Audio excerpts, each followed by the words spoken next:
जय हिंद दोस्तों।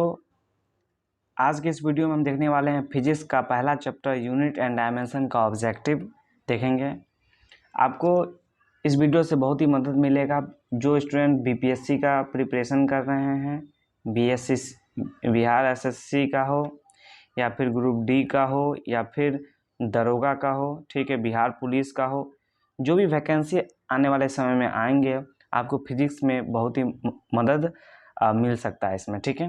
देखिए, फिजिक्स का ये पहला चैप्टर है। इसमें जो 40 ऑब्जेक्टिव क्वेश्चन हैं ये किसी न किसी एग्जाम में पूछे गए हैं, ठीक है। उसको एक साथ लेकर आए हैं और यह एक बार इसको रिवीजन कर लीजिएगा, एक बार इसको नज़रों से देख लीजिएगा तो आपको ये याद हो जाएगा, ठीक है। ओके, देखिए पहला क्वेश्चन है, विज्ञान की वह शाखा जिसमें द्रव और ऊर्जा के बीच संबंधों का अध्ययन करते हैं उसे क्या कहते हैं। जैसे मधुमक्खी के अध्ययन को क्या कहते हैं, ऐसे का क्वेश्चन पूछा जाता है, ठीक है। जैसे एपीकल्चर है, सेरीकल्चर है, उसी तरीके से एग्जाम में पूछे जाते हैं, घुमा फिरा के पूछे जाते हैं। तो ये भौतिकी है तो सामान्य सा क्वेश्चन है आपके सामने कि विज्ञान की वह शाखा जिसमें द्रव और ऊर्जा के बीच अध्ययन करेंगे उसे क्या कहेंगे। सही उत्तर है सी नंबर, भौतिक विज्ञान कहेंगे। ऊर्जा विज्ञान नहीं कहेंगे, ना ही रसायन विज्ञान कहेंगे, ना ही जीव विज्ञान, क्योंकि द्रव तो पदार्थ रसायन में भी आता है, ठीक है, लेकिन ऊर्जा तो भौतिक विज्ञान में आता है। तो इन दोनों का अध्ययन हम भौतिक विज्ञान में करते हैं, ठीक है। कन्फ्यूजन आने के लिए क्या क्या किया जा सकता है, ठीक है। देखिए दूसरा क्या है, भौतिकी के पिता किसे कहते हैं। एग्जाम में पूछा गया क्वेश्चन है कि भौतिक के पिता किसे कहते हैं। देखिए भौतिक के जो पिता हैं वह है न्यूटन। सही उत्तर है दूसरा का, एक मिनट, दूसरा का सही उत्तर है न्यूटन। दूसरा का सही उत्तर है न्यूटन। बी नंबर इसका सही उत्तर है, एक मिनट, बी नंबर इसका सही उत्तर न्यूटन है। नेक्स्ट क्वेश्चन देखते हैं, आधुनिक भौतिकी के पिता क्या है, मतलब पिता किसे कहते हैं, आधुनिक भौतिकी के पिता कौन है। तो इसका सही उत्तर है आइंस्टीन है, बी नंबर बिल्कुल सही उत्तर है। याद रखिएगा विलियम हॉकिंस को आधुनिक आइंस्टाइन का दर्जा दिया गया। आधुनिक आइंस्टाइन के नाम से, जो आइंस्टीन के नाम से विलियम हॉकिंस का देहांत हो गया है, लेकिन इन्होंने बिग बैंग थ्योरी, ठीक है, ब्लैक होल के बारे में सिद्धांत दिया। तो ब्लैक होल के बारे में, ब्लैक होल का मान लीजिए जनक है ये, ठीक है, black hole. Albert D'Souza bulb का है न्यूटन, ठीक है। न्यूटन तो यही भौतिकी के पिता, लेकिन आधुनिक भौतिकी के पिता अगर पूछा जाए तो आपको लगाना है आइंस्टाइन, ठीक है। अब देखते हैं नेक्स्ट क्वेश्चन क्या है। देखिए प्रिंसिपिया की किसकी पुस्तक है, प्रिंसिपिया किसकी पुस्तक है। तो याद रखिएगा न्यूटन की पुस्तक है। इसी पुस्तक में उन्होंने गुरुत्वाकर्षण का सार्वत्रिक नियम जैसे शब्दों का उपयोग किया है, ठीक है। तो सही उत्तर होगा चौथा का बी नंबर बिल्कुल सही उत्तर है, ठीक है। नेक्स्ट क्वेश्चन देखना है क्या कि भारत का प्रथम इंजीनियरिंग शिक्षा संस्थान कहाँ है। तो भारत का प्रथम इंजीनियरिंग शिक्षा संस्थान कहाँ है। IIT Roorkee, IIT Ahmedabad, IIT Kharagpur, IIT Bangalore. सही उत्तर है आईआईटी रुड़की, ए नंबर बिल्कुल सही उत्तर है, ठीक है। आईआईटी रुड़की जो सुनते होंगे आप, आईआईटी रुड़की से कोई स्टूडेंट पढ़ के आया, मतलब देश का पहला इंजीनियरिंग स्कूल है, ठीक है, संस्थान है।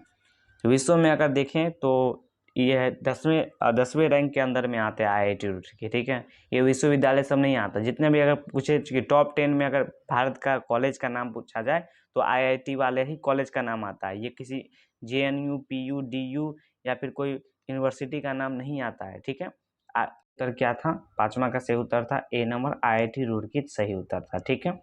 नेक्स्ट वीडियो देखते हैं, नेक्स्ट देखते हैं क्वेश्चन, किसी राशि के मापन के लिए उसके मानक को दिया जाने वाला नाम क्या कहलाता है। किसी राशि के मापन के लिए उनके मानक को दिया जाने वाला नाम क्या कहलाता है। मापन या फिर भौतिक राशि या संख्यात्मक मान।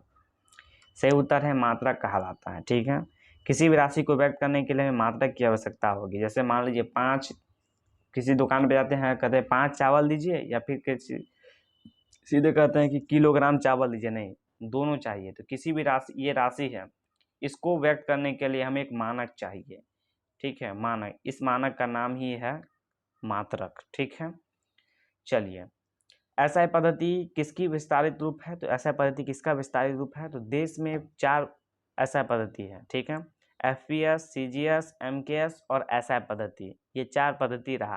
3 पद्धति तो रहा, चौथा पद्धति एसआई पद्धति पूरे विश्व में है, ठीक है। जैसे अभी भी हम फुट का यूज करते हैं, पाउंड का यूज करते हैं, सीजीएस में सेंटीमीटर, ग्राम। कोई पद्धति अभी तक गायब नहीं हुआ, हम उसका यूज कर ही रहे हैं, ठीक है।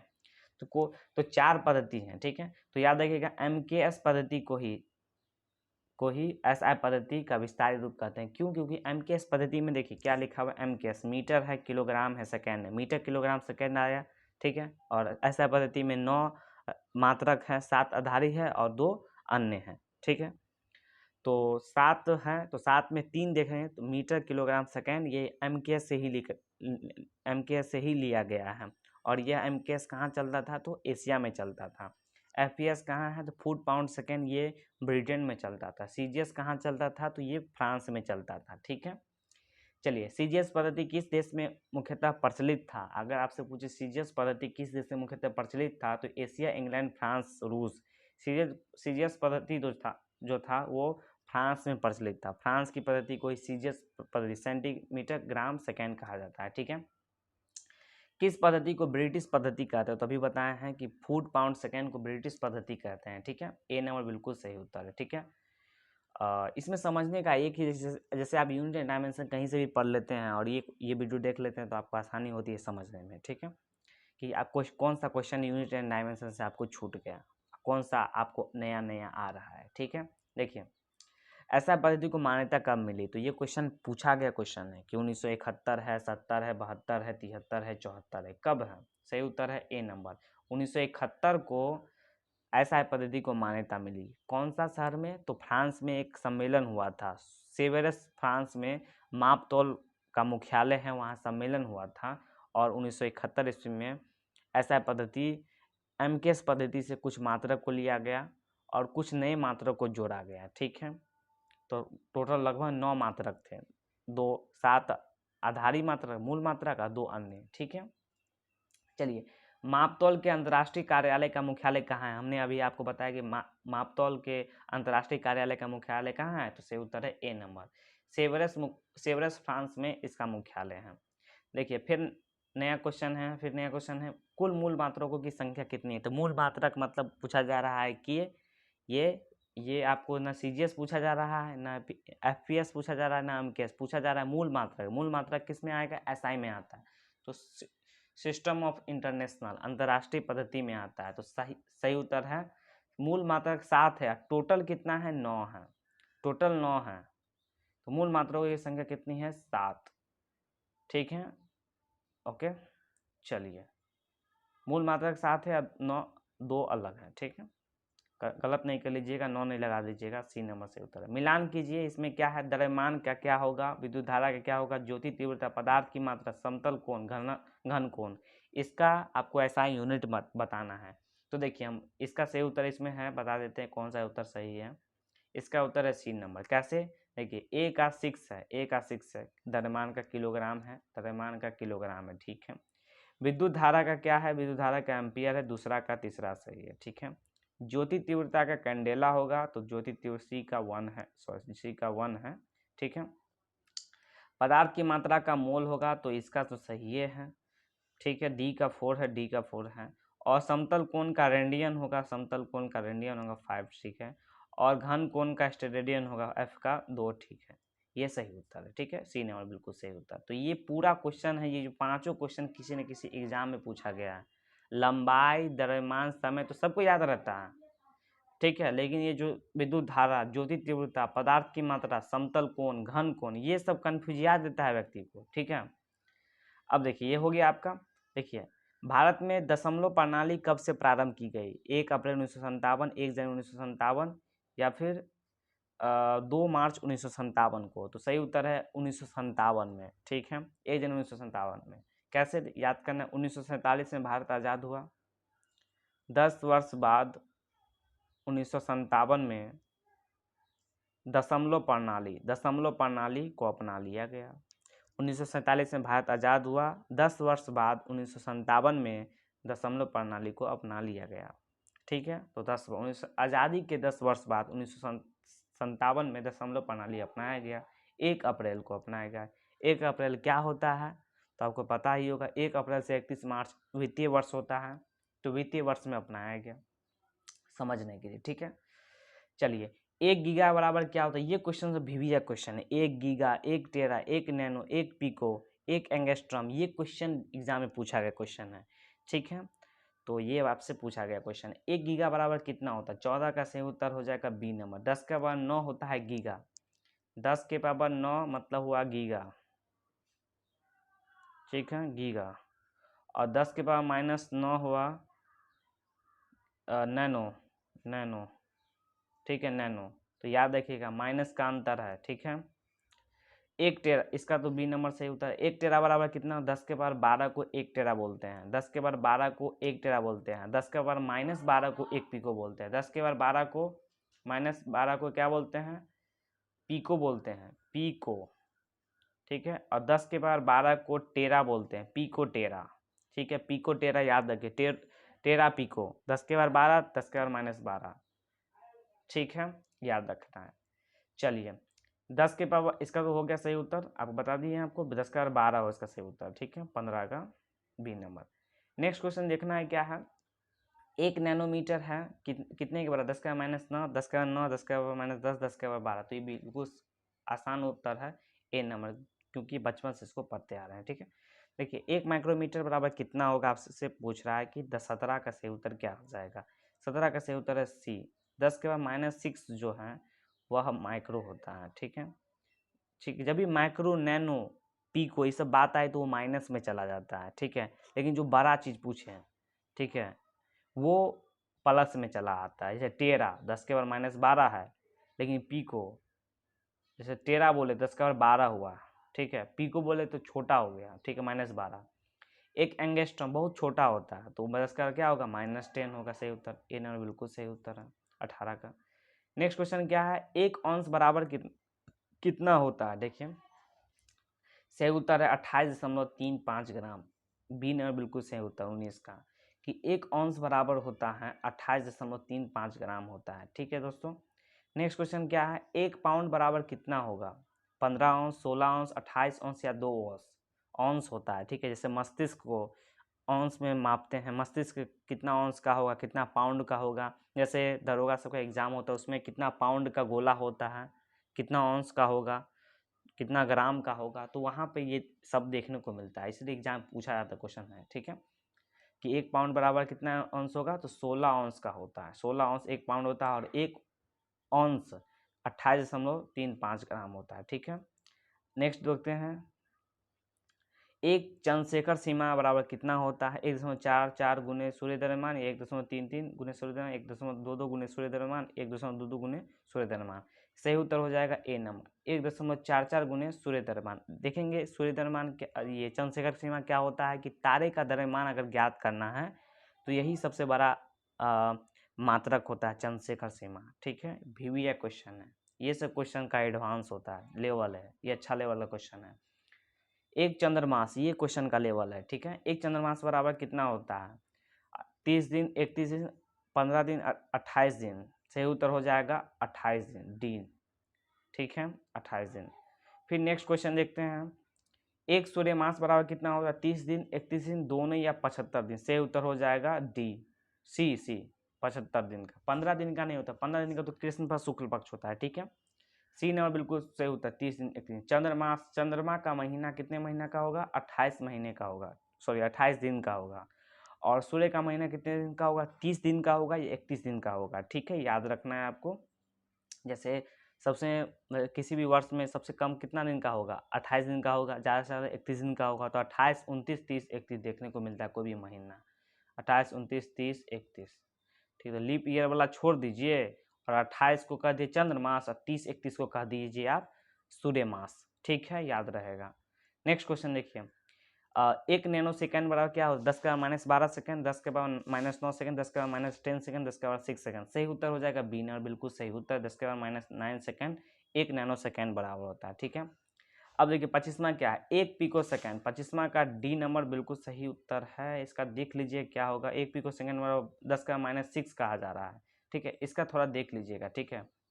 25 का सही उत्तर क्या हो जाएगा? 10 का -9 है, 10 के बाद -12 होना चाहिए, इसका देख लीजिएगा। 25 का क्या, कमेंट बॉक्स में बताइएगा 25 का क्या बी नंबर है या फिर क्या है? -12 होगा या -6 होगा, देख लीजिएगा, ठीक है। बी नंबर इसको लगा रहे हैं, ठीक है। सही है तो यस कीजिएगा, ठीक है, बी नंबर। नेक्स्ट क्वेश्चन देखते हैं, एक गैलन में कितना लीटर होता है, ठीक है, एक गैलन में कितना लीटर होता है, यहाँ पे क्वेश्चन में छोड़ा गया कितना लीटर होगा, ठीक है, 3.8 लीटर, 3.9 लीटर, 3.6 लीटर, 3.5 लीटर, ये सब लीटर है, ये सब क्या लीटर है, लीटर है, लीटर है, लीटर है, ठीक है, कितना लीटर होता है, तो याद रखिए एक गैलन में 3.8 लीटर, 26 का सही उत्तर है ए नंबर, 26 का ए नंबर बिल्कुल सही, 3.8 लीटर का एक गैलन होता है, 9 नहीं पहुंचने देता है, ठीक है। एक बैरल बराबर कितना होता है, 1.59, 1.58, 1.57, 1.50, आप पढ़े होंगे 1.58 समथिंग, तो समथिंग पहुंच गया है 9 से अधिक, 5 से ऊपर ही होगा, जब 5 से ऊपर होगा तो इसको 9 माना जाएगा, तो 9 होगा तो 1.69 हो जाएगा, ठीक है, समथिंग ये 9 तक पहुंच जाता है, इसलिए 9 तक है, 5 से ऊपर है तो इसको 9 मान लिया जाता है, सही उत्तर हो जाएगा 1.69, सॉरी 1.59, 158 से ऊपर है इसलिए 159 मानते हैं, 158 नहीं होगा, 159 हो जाएगा, ए नंबर बिल्कुल सही उत्तर है, एक बराबर, ठीक है। नेक्स्ट क्वेश्चन देखिए, किसी तारे की दूरी नापने के लिए प्रयुक्त यूनिट क्या, किसी भी तारे की यूनिट को नापने के लिए जो होगा वो खगोलीय दूरी होगा, 28 का सही उत्तर हो जाएगा प्रकाश वर्ष हो जाएगा, ठीक है। ये सब क्वेश्चन का लेवल है, कितना सा क्वेश्चन है, किसी तारे की दूरी को नापने के लिए क्या यूज करेंगे, प्रकाश वर्ष करेंगे, खगोलीय दूरी, फैदम या नॉटिकल मील, ये सब क्वेश्चन आएगा, ठीक है। प्रकाश वर्ष से ही हम ग्रहों की दूरी, तारों की दूरी नापते हैं, जब भी तारों की दूरी खगोलीय, वहाँ प्रकाश वर्ष क्या है, खगोलीय दूरी का मात्रक है, ठीक है, तो कन्फ्यूजियाना नहीं कि क्या है, तो ए नंबर बिल्कुल सही उत्तर है। समुद्र की गहराई किसमें मापी जाती है, तो समुद्र की जो गहराई मापी जाती है सही उत्तर हो जाएगा फैदोमीटर में, फैदोमीटर में नापते हैं, ठीक है, फैदोमीटर में 29 का सही उत्तर सी नंबर बिल्कुल सही उत्तर है, ठीक है। फिर आगे क्वेश्चन इसी से रिलेटेड है, देखिए गौर से देखिए, समुद्र की गहराई किसमें मापी जाती है, तो समुद्र की गहराई किसमें मापी जाती है बताइए आप, प्रकाश वर्ष में, फैदोमीटर में, नॉटिकल माइल में, या फिर खगोलीय दूरी में, तो समुद्र की दूरी मापी जाती है नॉटिकल मील में। देखिए समुद्र अगर बात बोले, समुद्र है, समुद्र में दो चीज़ है, अगर गहराई पूछे या फिर दूरी पूछे, गहराई बोलेंगे तो फैदोमीटर, ठीक है, और अगर दूरी बोले तो हमको लगाना है क्या, नॉटिकल माइल लगाना है, ठीक है, फैदोमीटर और नॉटिकल माइल लगा देना है, ठीक है। तो गहराई में फैदोमीटर और दूरी में नॉटिकल माइल। प्रकाश वर्ष किसका मात्रक, प्रकाश वर्ष हम बताएं अभी बी नंबर, खगोलीय दूरी का मात्रक 31 का सही उत्तर हो जाएगा बी नंबर, ठीक है। अगला देखिए, 1 हेक्टेयर बराबर कितना किलोमीटर स्क्वायर होता है, तो असल में 1 हेक्टेयर किसी व्यक्ति के पास ज़मीन है तो असल में उसके पास 10,000 किलोमीटर स्क्वायर है, 10,000, 1,000 नहीं, 2,000 नहीं, 10,000 किलोमीटर स्क्वायर को 1 हेक्टेयर कहा जाता है, ए नंबर बिल्कुल सही उत्तर, एग्जाम में पूछा गया क्वेश्चन है। चलिए, 1 नॉटिकल मील किसके बराबर होता है, 1.15 मील, 1.17 मील, 4.2 मील, 4.18 मील, सही उत्तर है ए। 1 नॉटिकल मील जो होता है 1.15 मील के बराबर होता है, तो 33 का ए नंबर बिल्कुल सही उत्तर है। नेक्स्ट क्वेश्चन देखना है क्या है, लंबाई की न्यूनतम इकाई है माइक्रोन, नैनोमीटर, फिर इसमें कुछ और है, एंगस्ट्रम है, फर्मी है, तो सही उत्तर क्या होना है, इसको फर्मी का होना है, ठीक है, डी नंबर बिल्कुल सही उत्तर है कि लंबाई की जो न्यूनतम इकाई है वो फर्मी होता है। लंबाई का तो आपको पता होगा मीटर होता है मात्रा की, सबसे न्यूनतम इकाई पूछे तो फर्मी होता है, ठीक है, डी नंबर बिल्कुल सही उत्तर है। देखिए अदिश राशि कौन है, इससे पूछा है आपसे अदिश राशि कौन है, 35 का सही उत्तर हो जाएगा, सही उत्तर है क्या, ऊर्जा है, बला घूर्णन समय, मैक्सिमम लोग इसको ऑल को लगाएं जो कि गलत हो जाएगा। ट्रिक क्या है, जिसमें व हो और ब हो, ठीक है, उसको सदिश बोलते हैं, लेकिन कुछ ट्रिक है हम आपको अगले वीडियो में बताएंगे। ये 4 डी होगा और भी होगा, जैसे दाब है, द्रव्यमान है, उससे वो आता है तो वह सदिश नहीं अदिश है। कुछ 5 कंडीशन है, 5 ऐसे राशि है जिसमें व और ब दोनों आता है, लेकिन वो अपवाद में इसका ट्रिक हम बताएंगे किसी वीडियो में, ठीक है। अभी थोड़ा रहने देते हैं इसको, आगे देखते हैं इसी क्वेश्चन का। अभी क्या है इसमें दिया गया है, देखिए अदिश राशि कौन है, तो अदिश राशि से उत्तर हो जाएगा ए नंबर, ऊर्जा को अदिश राशि कहा जाता है, इतना याद रखना है, ठीक है। देखिए फिर क्या है, सदिश राशि कौन है, द्रव्यमान है, समय है, घनत्व है, त्वरण है, तो सदिश राशि कहा जाता है, त्वरण को ही सदिश राशि कहा जाता है, घनत्व, समय, द्रव्यमान ये ये सब अदिश राशि है जिसमें व लगा हुआ है। द्रव्यमान के बारे में बताएं, इसमें व है लेकिन ये नहीं होगा, ठीक है, ये अपवाद है, ठीक है। और बाकी तो व और व को छोड़कर अदिश होता है, तो त्वरण ही सही उत्तर लग रहा है, ठीक है। तो सही ही होगा डी त्वरण, क्योंकि त्वरण क्या है, चाल में दिशा नहीं होता लेकिन वेग में दिशा होता है, त्वरण में भी दिशा होता है, वेग में परिवर्तन की दर को ही त्वरण कहते हैं, ठीक है। डी ने बिल्कुल सही उत्तर है। अब देखिए, आइंस्टाइन को नोबेल पुरस्कार से सम्मानित किया गया, कब किया गया था आइंस्टाइन को नोबेल पुरस्कार से सम्मानित किया गया? तो 1921 ईस्वी में, पिछले वीडियो में बताए थे हम आपको किस लिए किया गया था, E बराबर mc स्क्वायर के लिए, या बोस आइंस्टाइन सांख्यिकी के लिए, विशिष्ट ऊष्मा सिद्धांत के लिए, या फिर प्रकाश विद्युत प्रभाव के लिए? ए नंबर बिल्कुल सही उत्तर है, प्रकाश विद्युत प्रभाव के लिए ही अल्बर्ट आइंस्टाइन को 1921 ईस्वी में नोबेल पुरस्कार दिया गया था, प्रकाश विद्युत प्रभाव की व्याख्या के लिए। असल में उन्होंने इसकी व्याख्या की थी, क्या किया था, व्याख्या, याद रखिएगा। इसकी खोज जो की थी हर्ट्ज ने की थी, किसने की थी, हर्ट्ज ने। हमने आपके पिछले वीडियो में बता चुके हैं कि प्रकाश विद्युत प्रभाव की खोज हर्ट्ज ने की थी, लेकिन उस प्रकाश विद्युत प्रभाव की व्याख्या किया था अल्बर्ट आइंस्टाइन ने, और उन्हें नोबेल पुरस्कार दिया गया। इससे पहले उन्होंने E बराबर mc स्क्वायर दिया, लेकिन इसकी महत्ता को, मतलब इसकी विशिष्टता को लोग नहीं समझ पाए, विशेष कि ये क्या चीज़ है E बराबर mc स्क्वायर। बाद में लोगों को समझ में आया कि E बराबर mc स्क्वायर उस समय का सबसे महानतम खोज था और उन्हें नोबेल पुरस्कार देना ही चाहिए था, लेकिन लोग उस समय नहीं समझ पाए, बाद में समझे, उसकी मृत्यु के बाद ही समझे, ठीक है। तो नहीं मिला कि नोबेल पुरस्कार जीवनोपरांत मिलता है, मरणोपरांत शायद नहीं मिलता है, ठीक है। तो देखिए, द्रव्यमान का सबसे बड़ा व्यवहारिक मात्रक क्या है? तो हमने आपको बताया था कि जैसे तारा है, तारा भारी होता है, उसको मापा, जोखेंगे किस में, उसको नापेंगे किस में, तो किलोग्राम में नापेंगे। लेकिन द्रव्यमान का सबसे बड़ा मात्रक क्या होगा, चंद्रशेखर सीमा।